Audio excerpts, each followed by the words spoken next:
সাহাবারা বিশ্বনবীর এত ভালোবাসা পেয়েছেন, এত সুন্দর আচরণ পেয়েছেন, তারা বিশ্বনবীকে সবসময় আগলে রাখতে চাইতেন, ঘিরে থাকতে চাইতেন, তার সঙ্গ ছাড়তে চাইতেন না। পড়ুন সুবহানাল্লাহ। বাসায় ভাল লাগে না, বিশ্বনবীর কাছে চলে যেতেন। ওয়াইফের সাথে মনোমালিন্য, নবীর দরবারে চলে যেতেন। এমনকি কোনো সাহাবীর পেটে যদি ক্ষুধা লাগতো, ঘরে খাবার না থাকতো, তারা বিশ্বনবীর কাছে চলে যেতেন। তারা বলতেন, নবীর চেহারার দিকে তাকিয়ে থাকলেই আমাদের ক্ষুধা মিটে যেত। আগলে রাখতেন সবসময় বিষ্ণু ইসলামকে। আর সবসময় বিষ্ণু ইসলাম একটা স্মাইলিং ফেস নিয়ে তাদের সাথে কথা বলতেন, মুচকি হাসবেন। বিষ্ণু বলেন, তাবাসসুমুকা ফি ওয়াজহি আখিকা সাদাকা, you smile to your brother, it's a charity. তোমার ভাইয়ের দিকে তাকিয়ে তুমি যে মুচকি হাসো, এটা সাদাকা দেওয়ার সওয়াব কামিয়ে ফেলো তুমি।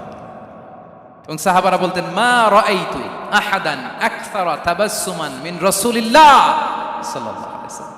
বিষ্ণুবীর চাইতে বেশি কাউকে আমরা কোনোদিন মুচকি হাসি দিতে দেখিনি। মুচকি হাসেন তো আপনারা? মুচকি হাসবেন, হাসলে যদি সাদাকার সওয়াব হয়, তো আমরা মুখ গোমরা করে রাখবো কেন?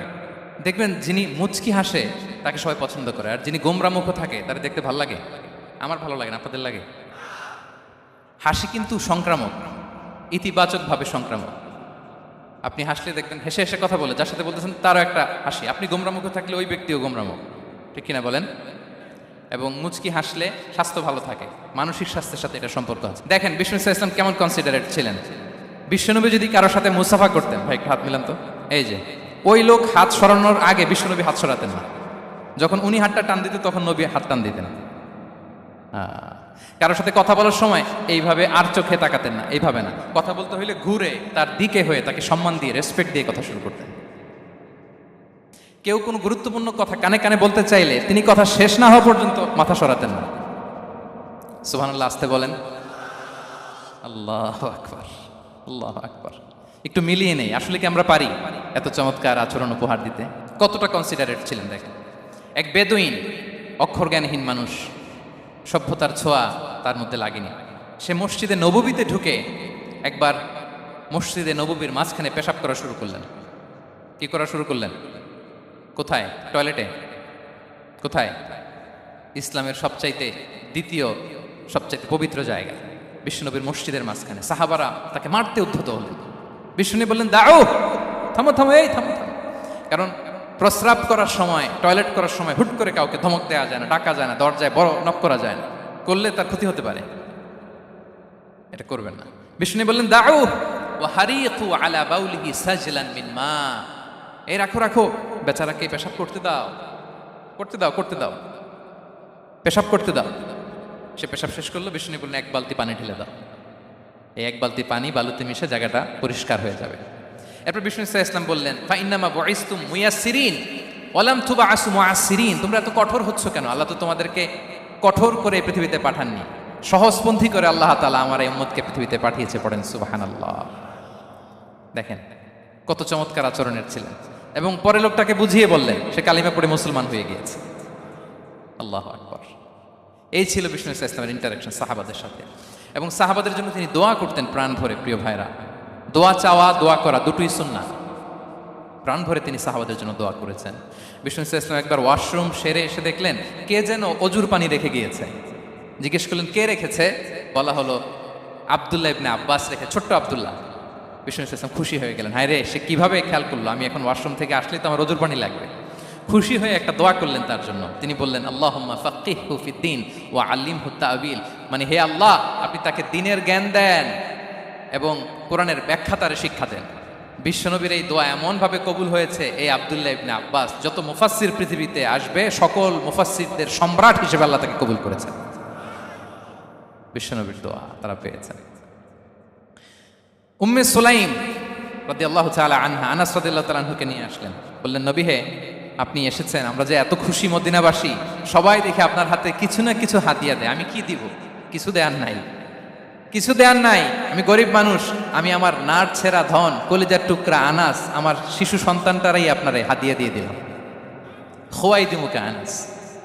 নবী হে, সে আপনার ছোট্ট খাদেম হবে, আপনার কাজ করে দিবে। উদুল্লাহ আলাহ, আপনি তার জন্য একটু দোয়া করেন। বিষ্ণু দোয়া করলেন। কি দোয়া করলেন? আল্লাহুম্মা আকসির মালাহু ওয়া ওয়ালাদা। আল্লাহ আনাসের সম্পদও বাড়ায় দাও, ওয়া ওয়ালাদা, তার সন্তানও বাড়ায় দাও। দেখেন এই দোয়ার কি বরকত।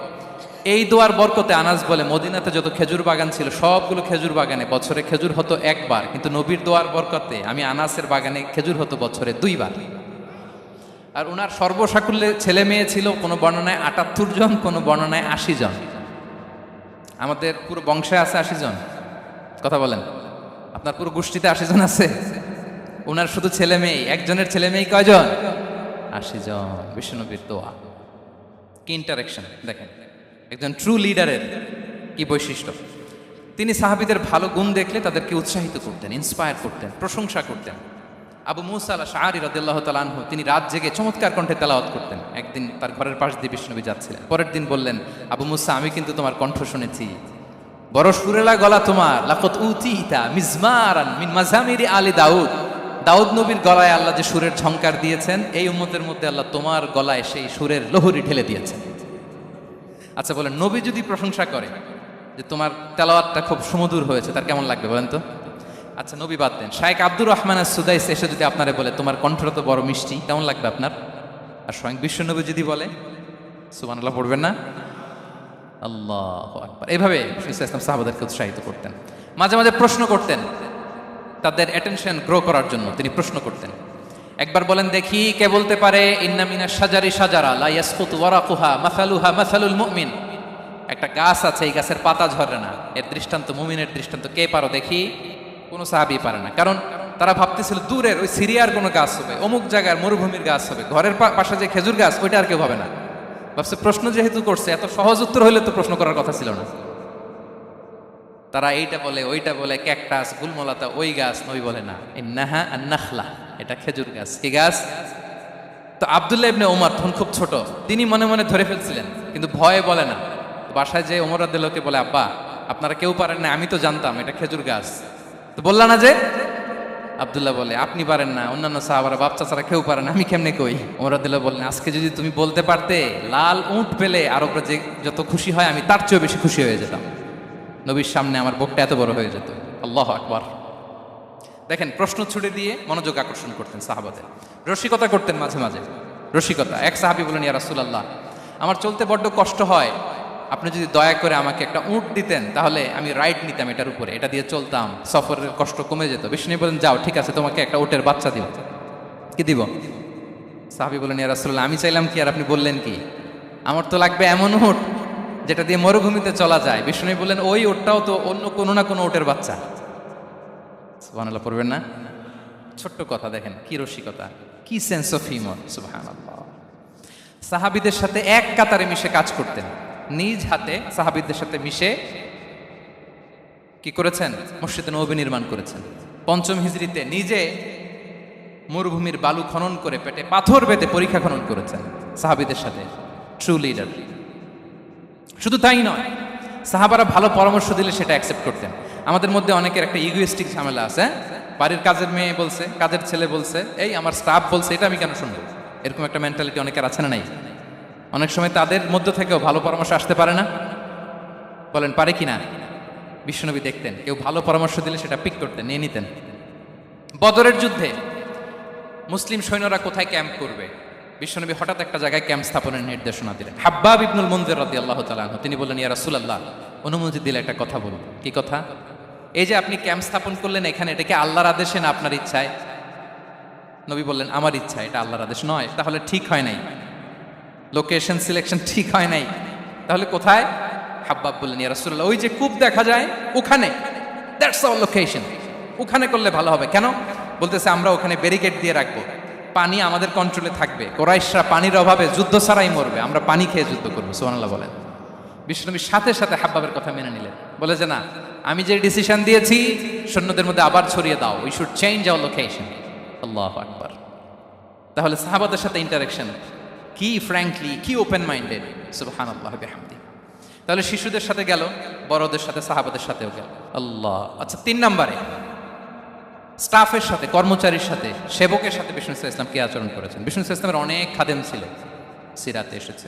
সবার কথা তো বলা যাবে না, একজনের কথা বলি, আনাস রাদিয়াল্লাহু তাআলা আনহুর কথা। আনাস লক্ষ্মীপুরে আমি এক জায়গায় ওনার কোনো একটা ওয়াজ করতে যেয়ে আমি বললাম, আনাস নামটা কেমন লাগে? কারণ অনেকে বাচ্চা নিয়ে এসে বলে, হুজুর নাম রেখে দেন। তাই আমি বললাম আজকে এখানে নাম দিয়ে দেই আনাস। এই বছর এই লক্ষ্মীপুরে যত বাচ্চা হবে যাদের মনে চায় আনাস রেখে দিয়েন। 3-4 বছর পরে শুনি আনাস দিয়ে লক্ষ্মীপুর ভরে গেছে।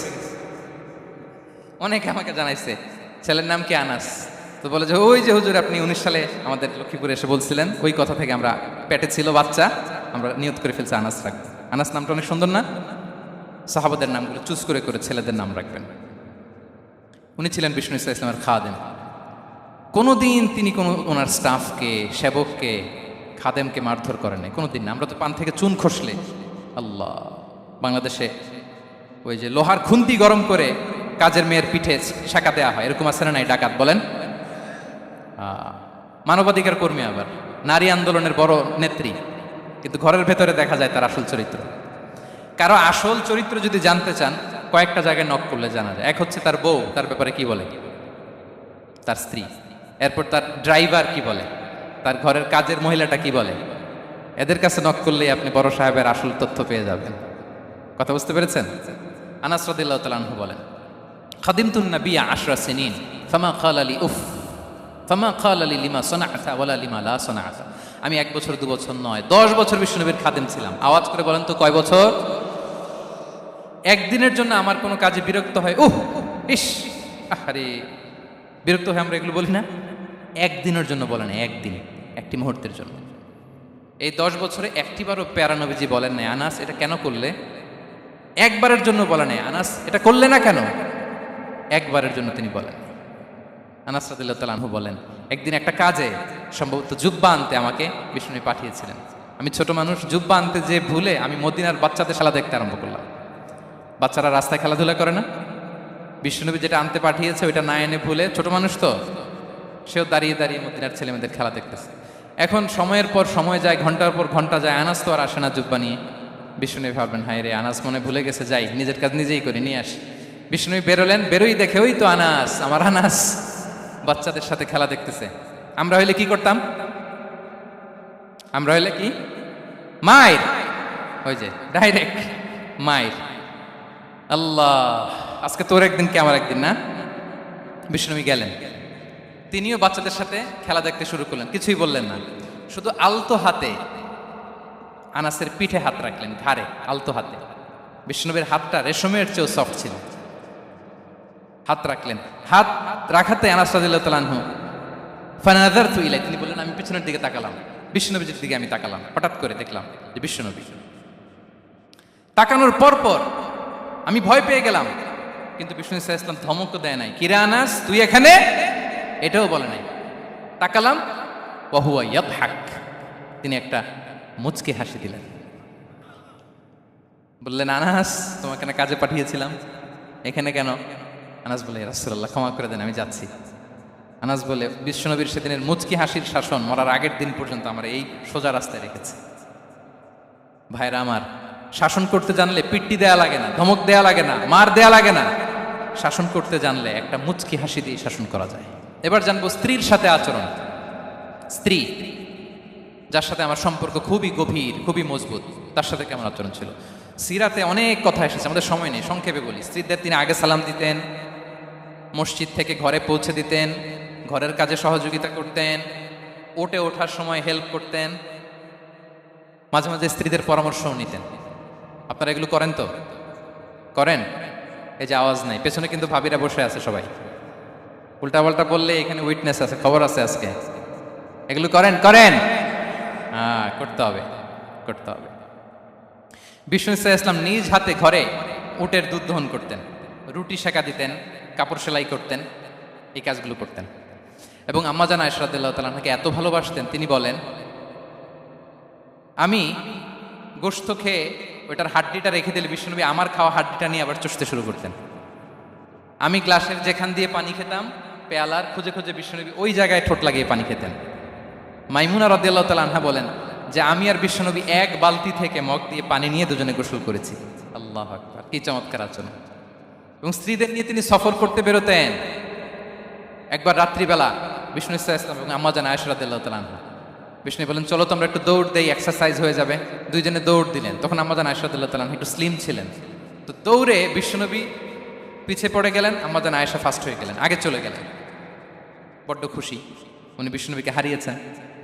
আবার অনেক বছর পরে, তখন সময়ের ব্যবধানে আম্মাজান আয়েশা একটু হেলদি হয়ে গিয়েছেন, আগের মতো আর চিকন নেই। আবার বিশ্বনবী কোনো এক রাতে বললেন, আয়েশা চলো আজকেও একটু এক্সারসাইজ করি, দৌড় দেই। দুজন মিলে দৌড় দিলেন। আজকে বিশ্বনবী আর আম্মাজান আয়েশাকে চান্স দেন নাই, তিনি জোরে দৌড়ে আম্মাজান আয়েশাকে রানার আপ করে দিলেন, উনি ফার্স্ট হয়ে গেলেন। এরপর কি বললেন জানেন? সুনান আবু দাউদের হাদিস, তিনি বললেন, ইয়া আয়েশা হাদিহি বিতিলকা সাবকা। দেখেন বিশ্বনবী মনে রাখছেন, নোটে রাখছেন। বিষ্ণু বললেন, আয়েশা ওই যে এত বছর আগে কোন এক রাতে মরুভূমিতে দৌড়ে আমাকে হারাইছিলা, আজকে ওইটার বদলা নিয়ে নিলাম। তিলকা সাবকা, ওইটার বিনিময়ে এটা। ওই দিন তুমি জিতছিলা, আজকে তোমার উপর আমি জিতে গেলাম। কি হৃদ্যতা ছিল, কি সম্পর্ক ছিল স্ত্রীর সাথে। তাই বলে মনে করবেন না যে কোনো মনোমালিন্য হতো না, হতো। মানবিক যে ব্যাপারগুলো মাঝে মাঝে একটু ছোটখাটো মিষ্টি ঝগড়া, একটু মনোমালিন্য, এটাও হতো। এবং বিশ্বনবী এটাও টের পেতেন। তিনি বলতেন, আয়েশা ইন্নী লা আ'লামু ইযা কুনতি আলাইয়া গাদবা ওয়া ইযা কুনতি আলাইয়া রাদিয়া। আয়েশা, কখন তুমি আমার উপর রেগে থাকো আর কখন খুশি থাকো সবটাই কিন্তু আমি টের পাই। আম্মাজান আয়েশা অবাক হলেন, কি করে টের পান? বিশ্বনবী বলেন, যখন তুমি আমার উপর খুশি থাকো তখন দোয়ার সময় বলো লা ওয়া রাব্বি মুহাম্মদ, তুমি বলো হে মুহাম্মদের রব আল্লাহ, মদিনার উপর রহম করেন, আমাদেরকে ক্ষমা করেন। হে মুহাম্মদের রব, আমাদের ক্ষমা করেন, এইভাবে দোয়া করো। আর যখন তুমি রেগে থাকো তখন আমার নামটা মুখ দিয়ে নিতে চাও না, তখন তুমি দোয়াতে বলো লা ওয়া রাব্বি ইব্রাহিম, হে ইব্রাহিমের আল্লাহ, হে ইব্রাহিম নবীর খোদা, আমাদের মাফ করো। তখন তুমি আমার নাম নাও না, কৌশলে আমার নামটা বাদ দাও। আমাদের আয়েশা বলেন, ইয়া রাসূলুল্লাহ মা আহজুরু ইল্লা ইসমাক। নবী হে, আমি তো আপনার নামটাই শুধু মুখ থেকে বাদ দেই, আমার হৃদয় থেকে তো কখনো আপনারে বাদ দিতে পারি না। এটা ঠিক, তখন রেগে থাকি, আপনার নামটা মুখে নেই না, কিন্তু হৃদয় থেকে তো আপনাকে সরাতে পারি না। সুবহানাল্লাহ। এই ছিল বিষ্ণুবীর সাথে স্ত্রীদের সম্পর্ক। প্রিয় ভাইরা, আমরা যদি একটু দেখি প্রতিবেশীর সাথে কেমন আচরণ করতেন নেইবার। বিষ্ণু বলতেন, মান কানা ইউমিনু বিল্লাহি ওয়াল ইয়াউমিল আখির ফালইউকরিম দাইফা। যে আল্লাহ বিশ্বাস করে, আখিরাতে বিশ্বাস করে, সে যেন প্রতিবেশীকে সম্মান করে। এবং একবার আবু যার আল গিফারি রাদিয়াল্লাহু তাআলা আনহুকে বিষ্ণু ইসলাম বলেন, আবু যার ইদা তাবাখতা মারাকান ফাআকসির মাআ। হে আবু যার, তুমি যদি কখনো ঝোল তরকারি রান্না করো, ঝোলের তরকারি খাইছেন? আপনাদের সাউথ কোরিয়াতে তো বিখ্যাত একটা ঝোলের তরকারি আছে, কি নাম যেন, মাছের মেয়ংথাং। আমরা একটা শব্দ শিখছিলাম, কি যেন বলে, খামসা হামনিদা। কয়েকটা শব্দ শিখাই দিছে ভাইরা আমাকে। তো এই যে নামটা বললাম, ঝোলের মধ্যে ট্যাংরা মাছ, শিং মাছ ঝোল দেয়া একটা তরকারি। তো আবু যার গিফারিকে বিষ্ণু ইসলাম বলেন, ইদা তাবাখতা মারাকান ফাকসির মা। হে আবু যার, কখনো যদি ঝোলের তরকারি রান্না করো, একটু বেশি করে পানি দিও, যাতে করে তোমাদের পাশাপাশি তোমার প্রতিবেশীর সাথে একটু ঝোল শেয়ার করতে পারো। প্রতিবেশীকে এত গুরুত্ব দিতেন। তিনি বলতেন, লাইসাল মুমিন আল্লাযী ইয়াশবা ওয়া জারুহু জাইউন ইলা জামবিহি। সে মুমিন নয় যে পেট পুরে খায় আর তার প্রতিবেশী না খেয়ে রাত যাপন করে, সে মুমিন নয়। দেখেন প্রতিবেশীকে কত গুরুত্ব তিনি দিয়েছেন। বিশ্বনবীর এক ইহুদি প্রতিবেশী ছিল। কোন ধর্মের? সবাই বলেননি, একসাথে আওয়াজ করে বলেন, কোন ধর্মের প্রতিবেশী? ওই ইহুদির এক ছেলে বিশ্বনবীর কিছু কাজ করে দিতেন। অনেকদিন হলো ছেলেটা আসে না, খোঁজ নিলেন, শুনলেন সে অসুস্থ। শুনলেন ইহুদি ছোট্ট ছেলেটা কি, বিশ্বনবী দেখতে গেলেন। মুসলিম শিশুকে দেখতে গেলেন নাকি? কোন ধর্মের শিশু? তার মানে আপনার প্রতিবেশী যদি হিন্দু হয়, বৌদ্ধ হয়, খ্রিস্টান হয়, দ্যাট ডাজন্ট ম্যাটার, আপনি তার বিপদে আপদে পাশে থাকবেন। এটাই ইসলামের শিক্ষা, ঠিক কিনা বলেন? এই যে আপনাদের এখানে বুদ্ধিস্ট নেইবার আছে, হিন্দু নেইবার আছে, খ্রিস্টান নেইবার আছে, তারা বিপদে পড়লে তো আপনার যাওয়ার দরকার নাই না? যাবেন, খোঁজ খবর নিবেন, ভিজিট করবেন, পাশে দাঁড়াবেন। আপনি যে তাদের খোঁজ খবর নিতেছেন, মুসলিম হয়েও আপনি এত চমৎকার আচরণের, এটা দেখেই অনেকে কালিমা পড়ে মুসলমান হয়ে যাবে। এটাই তো দ্য বিউটি অফ ইসলাম, ইসলামের সৌন্দর্য। বিশ্বনবী হিন্দু মুসলিম ইহুদি বাছেন নাই, ছোট্ট ইহুদিটাকে দেখতে গেলেন, যে দেখে হায়রে কাতর হয়ে সে বিছানায় মৃত্যু সজ্জায় শুয়ে আছে। বাচ্চাটার মাথায় হাত বুলিয়ে দিলেন, হাত বুলিয়ে বাচ্চাটাকে, ইহুদি বাচ্চাটাকে বললেন, আসলিম, হে শিশু তুমি ইসলাম ধর্ম গ্রহণ করো। এখন ছোট্ট মানুষ, তার বাবা আবার পাশে দাঁড়িয়ে আছে, আব্বা কি বলে না বলে, সে নাযারা ইলা ওয়াজহি আবি, বাবার দিকে তাকালেন। তার বাবা বলে, আতিয়া আবুল কাসিম, মানে বিষ্ণু ইসলামের কুনিয়াত, বড় ছেলে ছিল কাসিম, তাকে বলা হতো আবুল কাসিম। ইহুদি বাবা বলল, মোহাম্মদ যা বলে তাই করো। সাথে সাথে সে বলল আশহাদু আল্লাহ ইলাহা ইল্লাল্লাহ ওয়া আশহাদু আন্না মুহাম্মাদুর রাসূলুল্লাহ। বিশ্বনবী বেরোয়ার সময় বললেন আলহামদুলিল্লাহিল্লাযী আনকাযাহু মিনান নার, প্রশংসা সে আল্লাহ যে একটু আগে জাহান্নামী হওয়ার কথা ছিল, মুহূর্তে কালেমার মধ্য দিয়ে তাকে জান্নাতি বানিয়ে দিলেন। দেখেন প্রতিবেশীর সাথে কি আচরণ। ইহুদি প্রতিবেশীর পাশে দাঁড়িয়েছেন, অসুস্থ, ভিজিট করেছেন। আমরা যেন আমাদের প্রতিবেশীর খোঁজ রাখি। অভুক্ত প্রতিবেশী রেখে আপনি পেট পুরে খেয়ে তাহাজ্জুদ করলে ওই তাহাজ্জুদ আল্লাহর দরবারে যাবে না। খবরদার, খবরদার, আমরা যেন প্রতিবেশীর সাথে সুসম্পর্ক রাখি। এবার যুদ্ধবন্দীদের সাথে বিষ্ণু ইসলাম কেমন আচরণ করেছেন। যুদ্ধবন্দী, পিওডব্লিউ, প্রিজনার অফ ওয়ার, যুদ্ধবন্দী পর্যন্ত যুদ্ধ হয়েছে, প্রতিপক্ষ হেরেছে, আমরা জিতেছি, তাদেরকে বন্দী হিসেবে আমরা পেয়েছি। তাদের সাথে ইসলাম কি আচরণ করতে বলে। আমরা তো অনেক যুদ্ধবন্দীদের ইতিহাস জানি পৃথিবীতে। আবু গারিব কারাগারের কথা শুনেছি আমরা ইরাকে, ঠিক কিনা? হ্যাঁ, পশ্চিমারা কি নির্যাতন করেছে। আমরা কিউবার গুয়ান্তানামো বের কথা শুনেছি, কি অমানবিক নির্যাতন তারা করেছে, কি টর্চার সেল তারা ওখানে করেছিল। সম্প্রতি আমরা আমাদের বাংলাদেশে আয়নাঘরের কথাও শুনেছি। তা আয়নাঘরে যাদেরকে টর্চার করা হয়েছে এরা যুদ্ধবন্দী? এরা তো কারাবন্দী, তাও অন্যায়ভাবে। এনফোর্স ডিসঅ্যাপিয়ারেন্স ছিল, অন্যায়ভাবে তাদেরকে গুম করা হয়েছে। অন্যায়ভাবে বছরের পর বছর যাদেরকে এভাবে কষ্ট দেয়া হয়েছে, ফ্যামিলি থেকে দূরে রাখা হয়েছে, কিয়ামতের দিন তাদেরকে আল্লাহ জালেমের কাতারে দাঁড় করাবে। ইসলাম কারাবন্দীতে দূরের কথা, যুদ্ধবন্দীদের সাথে ভালো আচরণের কথা বলেছে। আল্লাহ বলেন ওয়ায়ুতঈমুনা আত-তাআমা আলা হুব্বিহি মিসকিনাও ওয়া ইয়াতীমা ওয়া আসীরা। বিশ্বাসীরা গরিব দুঃখীদের যেমনি খাবার খাওয়ায়, যুদ্ধবন্দীদেরও খাবার খাওয়ায়, যুদ্ধবন্দীদেরও খাবার খাওয়ায়। এবং বিষ্ণু বলেছেন ইস্তাউসু বিল উসারা খায়রা, যুদ্ধবন্দীদের সাথে তোমরা ভালো আচরণ করো। বদরের যুদ্ধে 70 জন বন্দী হয়ে আসলো। বিশ্বনবী 70 জনকে সাহাবাদের মধ্যে ভাগ করে দিলেন, বললেন তোমরা খারাপটা খাবে, বন্দীদেরকে ভালোটা খাওয়াবে। কি নমুনা স্থাপন করেছে ইসলাম। সুমামা ইবনে উসাল রাদিয়াল্লাহু তাআলা আনহু নামে এক যুদ্ধবন্দীর ছোট্ট ঘটনা বলে আমি পয়েন্টটা শেষ করছি। ইয়ামামার বড় লিডার ছিলেন, যুদ্ধবন্দী হয়ে মদিনায় আসলেন, নাম সুমামা ইবনে উসাল রাদিয়াল্লাহু তাআলা আনহু। তখন মুশরিক ছিলেন, যুদ্ধবন্দী হিসেবে আনা হলো। তাকে মসজিদে নববীর পিলারের সাথে রশি দিয়ে বাঁধা হলো। বিষ্ণু বললেন সুমামা, কি অবস্থা তোমার, কেমন লাগে, তোমার সাথে কেমন আচরণ করা হবে বলো। বললেন মুহাম্মদ, তুমি চাইলে মারতেও পারো, বাঁচিয়েও রাখতে পারো। বিষ্ণু বললেন সুমামা, এ দুনিয়াটাই শেষ নয়, আখিরাতে বিশাল এক জগৎ পড়ে আছে। তুমি যদি শাহাদা বাক্য পড়ো আমাদের ভাই হয়ে যাবা, তোমার সেফটি সিকিউরিটির দায়িত্ব আমাদের, আমরা তোমরা সবাই মিলে এক। তারপর একে একে বিশ্বনবী তার সাথে ইসলামের সৌন্দর্যগুলো তুলে ধরলেন। সালাত কি, জাকাত কি, এগুলো বুঝালেন। বাড়িতে যেয়ে বললেন সবচেয়ে ভালো খাবার রান্না করো, একজনকে দিয়ে মসজিদে পাঠালেন। যুদ্ধবন্দীর সাথে কি আচরণ দেখছেন। এরপরের দিন বিশ্বনবী আবার তাকে ইসলামের দাওয়াত দিলেন। এরপর বাড়িতে এসে একজনকে বললেন যাও আমার ওই উটের দুধ দহন করে তাকে এক পেয়ালা গরম দুধ দিয়ে আস। আমরা জামাইকেও তো এরকম সমাদর করি না, কি বলেন। তৃতীয় দিন বিশ্বনবী আবার খাবার নিয়ে গেলেন, আবার ইসলামকে তুলে ধরলেন। সুমামা তো অবাক, যুদ্ধবন্দীদের সাথে মুসলমানরা এরকম আচরণ করে। 3 দিন ধরে লাগাতার যখন ইসলামকে প্রেজেন্টেশন শেষ, বিষ্ণু বললেন যাও এবার সুমামা ইবনে উসালের রশিটা খুলে তাকে ছেড়ে দাও। সাহাবারা বললেন বলেন কি ইয়া রাসূলুল্লাহ, ভয়ঙ্কর, বিশ্বাসঘাতকতা করবে, মেরে ফেলবে আমাদের। বিষ্ণু বললেন না, আমি যা জানি তোমরা তা জানো না, ছেড়ে দাও। সুমামাকে ছেড়ে দেয়া হলো।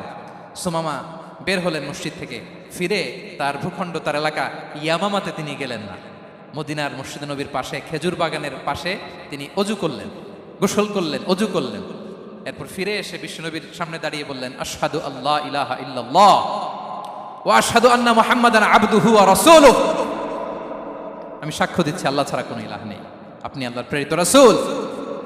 হে মুহাম্মদ, আপনার চাইতে নিকৃষ্ট মানুষ আমার কাছে কেউ ছিল না, কিন্তু এখন থেকে আপনার চাইতে কোনো প্রিয় মানুষ আমার জীবনে নেই। ইসলামের চাইতে নিকৃষ্ট কোনো ধর্ম আমার জানা ছিল না, আজ থেকে ইসলামের চাইতে প্রিয় ধর্ম আমার কাছে নেই। মদিনার চেয়ে নিকৃষ্ট কোনো শহর আমার কাছে ছিল না, সবচেয়ে অপছন্দের শহর, আজ থেকে মদিনার চেয়ে প্রিয় শহর আমার কাছে নেই। দিস ইজ ইসলাম। বিশ্বনবী বললেন হে নবী, আপনি আমাকে উমরার অনুমতি দিন। তিনি উমরা করতে গেলেন। বিষ্ণু তাকে তালবিয়া শিখিয়ে দিলেন। এই প্রথম কেউ মুসলিম সুমামা ইবনে উসাল, উনিই প্রথম মুসলিমদের মধ্যে উমরা করেছেন তালবিয়া পড়তে পড়তে, লাব্বাইক আল্লাহুম্মা লাব্বাইক পড়তে পড়তে। উমরা করার শেষে ইয়ামামা থেকে গম আসতো মক্কায়, ওই গম পিষে রুটি বানিয়ে মক্কাবাসী খেয়ে বেঁচে থাকতো। উনি ঘোষণা দিলেন মুহাম্মাদের অনুমতি ছাড়া ইয়ামামার একটি গমের দানা আজ থেকে মক্কায় পৌঁছবে না। সুবহানাল্লাহ পড়বেন না? এই যে আমেরিকা যে ইকোনমিক স্যাংশন দেয়, এটা শিখছে উমামা ইবনে উসাল রাদিয়াল্লাহু তাআলা আনহুর কাছ থেকে। আল্লাহু আকবার। তিনি বললেন একটা গমের দানা পচবে না, ওনারা আর রুটি খেতে পারে না। গমের দাম বেড়ে গেল, বিষ্ণুর কাছে চিঠি লিখে পাঠালেন, হে মুহাম্মদ, তুমি যদি উমামারে না বলো আমরা না খেয়ে মরবো। পরে বিশ্বনবীর হস্তক্ষেপের মধ্য দিয়ে আবার ইয়ামামা থেকে গম আসা শুরু হয়েছে। সুবহানাল্লাহ পড়ে। প্রিয় ভাইয়েরা, তাহলে বন্দীদের সাথে, যুদ্ধবন্দীদের সাথে বিশ্বনবীর আচরণ কেমন ছিল টের পেয়েছেন? ভিক্ষুকের সাথে কি আচরণ? বিশ্বনবী কখনো না বলতে পারতেন না। কেউ হাত পাতলে কি বলতে পারতেন না? এক ভিক্ষুক এসে বলে, এই মুহাম্মদ দাও, তোমার কাছে কি আছে দাও। নবী তখন চাদর পরা ছিলেন, চাদর ধরে এমন জোরে টান দিছেন বিশ্বনবীর ঘাড়ের চামড়া এখানে ছিঁড়ে গেছে, চামড়ায় দাগ পড়ে গেছে। বিশ্বনবী তার দিকে তাকিয়ে ওই যে মুচকি হাসির ম্যাজিক, আবার মুচকি হাসি দিয়ে বললেন, যাও তাকে কিছু দিয়ে দাও। সুবহানাল্লাহ পড়বেন না? আচ্ছা, ভিক্ষা করতে আইসা যদি আপনার জুব্বা ধরে টান মারে, জামার কলার ধরে টান মারে, এই দে, কি করবেন বলেন? ওই যে মায়ের, মানে ডানে ভাই আর কোনো সলিউশন নাই, খালি মায়ের, আইজো মায়ের খাইলো মায়ের। দেখেন, ভিক্ষা করতে এসে জামা ধরে টান দিয়ে ঘাড়ের চামড়ায় এখানে দাগ ফেলে দিয়েছে, কিন্তু বিশ্বনবী হাসি দিয়ে সলিউশন করলেন। সুবহানাল্লাহ পড়েন। শত্রুদের সাথে তিনি কেমন আচরণ করেছেন? আল্লাহ আল্লাহ আল্লাহ। তায়েফের ময়দানে রক্তাক্ত হয়েছেন, রক্তাক্ত। পাহাড় রক্ষী ফেরেশতারা বলে, নবী আপনাকে রক্তাক্ত করেছে?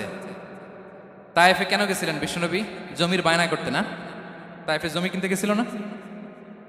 তায়েফবাসীকে জাহান্নামের আগুন থেকে বাঁচাতে রক্তাক্ত করা হয়েছে। পাহাড় রক্ষী ফেরেশতারা বললেন, নবী একটা আদেশ দেন, দুই দিক থেকে চাপা মেরে পুরো তায়েফবাসীকে মাটির সাথে মিশিয়ে ফেলবে, মাটির সাথে মিশে যাবে। বিষ্ণু বললেন, না না, তারা হয়তো ঈমান আনে নাই, তাদের ভবিষ্যৎ প্রজন্মের কেউ না কেউ লা ইলাহা পড়বে, কেউ না কেউ লা ইলাহা জপবে। তাই হয়েছে। তায়েফে যদি যান, আল্লাহু আকবার, মসজিদ আর মসজিদ, শান্তি আর শান্তি। আল্লাহু আকবার। উহুদের ময়দানে দাঁত শহীদ হয়েছে, রক্তাক্ত হয়েছে, হেলমেট ভেঙে কপালে পাথর ঢুকেছে। ফেরেশতারা বললেন, আদেশ দেন উহুদ পাহাড় তাদের ঘাড়ের উপরে বসিয়ে।